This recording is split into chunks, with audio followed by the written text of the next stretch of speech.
मुझे जनता, बिहार की जनता अगर एक मौका देती है तो मैं बेरोज़गार नौजवानों को रोज़गार देने का काम करूँगा। हम लोगों ने बार बार जो है मुद्दों की बात की है। कई लोग जो है मुद्दे भटकाने की बात करते हैं कि हमने कोशिश कर लिए हैं, नौकरियां नहीं दी जा सकती हैं कि हम 10 लाख नौकरियां जो हैं पहले कैबिनेट में देंगे। पूरी तरीके से डबल इंजन सरकार जो है फेल हो चुकी है। वृद्धा पेंशन जो है उसको बढ़ा करके 1000 रुपये। नमस्कार, आप देख रहे हैं लाइव सिटीज़ में हूं आपके साथ शिवम। बिहार विधानसभा चुनाव को लेकर जहां सारी पार्टियां अपने अपने जनसभा को संबोधित कर रही है, इसी क्रम में आपको बताते चले कि नेता प्रतिपक्ष तेजस्वी यादव ने भी आज जनसभा को आयोजित करने के लिए वो अपने 10 सर्कुलर रोड से आवास से अपने भाई के साथ निकल चुके हैं। जब हमने उनसे बात की तो उन्होंने साफ तौर पर बिहार सरकार और साथ ही साथ बिहार के मुख्यमंत्री नीतीश कुमार पर हमला बोला है और साफ तौर पर उन्होंने कहा है कि जब वो पिछले 15 सालों में सत्ता में थे तो बिहार के युवाओं को उन्होंने रोजगार क्यों नहीं दिया और उनका क्या कुछ कहना है, पहले आप वो सुने। शुरू कर दिया नहीं, आज रिस्पांस देख रहे हैं जनता। आज 6 जनसभाएं हैं। 6 जनसभा में मगध के इलाके, भोजपुर का इलाका और भागलपुर का इलाका है। इसको आज हम लोगों को कवर करना है। चुनावी प्रचार जो है वो शुरुआत आज से हो रही है। इसमें हम लोगों ने बार बार जो है मुद्दों की बात की है। कई लोग जो है मुद्दे भटकाने की बात करते हैं।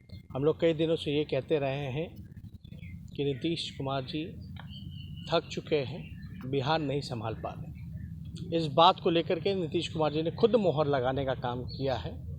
आपने देखा होगा कई जनसभाओं में उन्होंने कहा है कि हमने कोशिश कर लिए हैं, नौकरियां नहीं दी जा सकती हैं, कारखाने नहीं लगाए जा सकते हैं। ये हमेशा हर एक इशू से भागने का काम नीतीश कुमार कर रहे हैं और ये साफ तौर पे उन्होंने हाथ खड़े कर दिए हैं। नीतीश कुमार जी नौकरी देने में उन्होंने तो खुद ही मान लिया कि वो नौकरी नहीं दे सकते। लॉकडाउन में जब फंसे थे लोग मजदूर, तो इनके उप मुख्यमंत्री कहते हैं संसाधन ही नहीं है। फिर कहते हैं कारखाने नहीं लग सकते, उद्योग नहीं लग सकते क्योंकि आपका स्टेट जो है वो पूरी तरीके से लैंडलॉक्ड स्टेट है।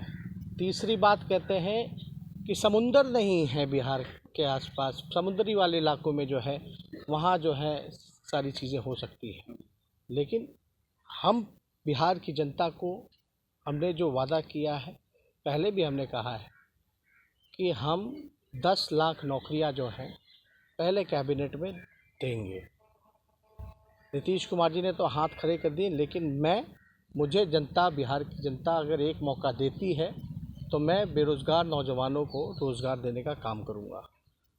कारखाने लाने का काम हम करेंगे, इन्वेस्टमेंट लाने का काम हम करेंगे। और पूरी तरीके से डबल इंजन सरकार जो है फेल हो चुकी है। ब्लॉक चले जाइए, ब्लॉक स्तर पर थानों में भ्रष्टाचार ही भ्रष्टाचार है। बिना घूस दिए हुए कोई काम नहीं हो पाता है। 60 घोटाले जो हैं नीतीश कुमार जी के शासनकाल में हुए हैं। और हमने पहले भी कहा है कि सरकार में आने के बाद जितने नियोजित शिक्षक थे, जो उनका मांग रहा है उसको हम लोग जो है पूरा करेंगे। समान काम समान वेतन को लेकर। तीसरी बात हम ये बताना चाहते हैं, जो वृद्धा पेंशन जो है उसको बढ़ा करके 1000 रुपये वो हमारी सरकार आती है तो उसके लिए हम काम करेंगे। तो साफ बात है कि यहाँ 15 साल में इन्होंने गरीबी नहीं मिटाई, भुखमरी नहीं हटाई, बेरोज़गारी नहीं हटाई, पलायन नहीं रोका। और जब मुसीबत के घड़ी में अपने भाई मजदूर जब फंसे हुए थे तो इन्होंने मुंह जो है वो फेरने का काम किया। तो इसलिए मुझे पूरा विश्वास है बिहार के नौजवान, किसान, मजदूर सब एकजुट होकर के, सभी जाति वर्ग के लोग एकजुट होकर के इस बार हमको एक मौका ज़रूर देंगे। नीतीश कुमार अपनी रैली में ये कह रहे हैं कि अगर उनकी सरकार आएगी तो अगर के पीछे क्या कारण है? नहीं, देखिए भैया, साफ बात है, हम मुद्दों की बात कर रहे हैं, वो मुद्दे से भटकाने की बात कर रहे हैं। कोई देश की ऐसी एजेंसी है जो मेरा जांच नहीं कर रहा? अगर फिर भी लगता है कोई एजेंसी बची हुई होगी तो उससे भी जांच करा लें, हमें कोई आपत्ति नहीं। कह रहे हैं कि हम छोड़ेंगे नहीं उनको।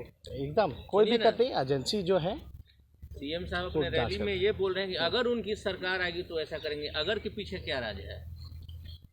देखिए, पूरी तरीके से बिहार की जनता ने नकार दिया है डबल इंजन की सरकार को।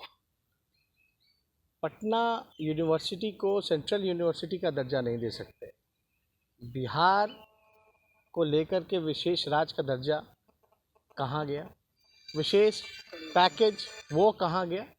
तो ये जनता सवाल पूछ रही है कि आखिर डबल इंजन की सरकार है तो हमको फ़ायदा क्या हुआ? यहाँ तो मुख्यमंत्री उप मुख्यमंत्री मुसीबत के घड़ी हाथ फेर देते हैं, मुंह फेर देते हैं,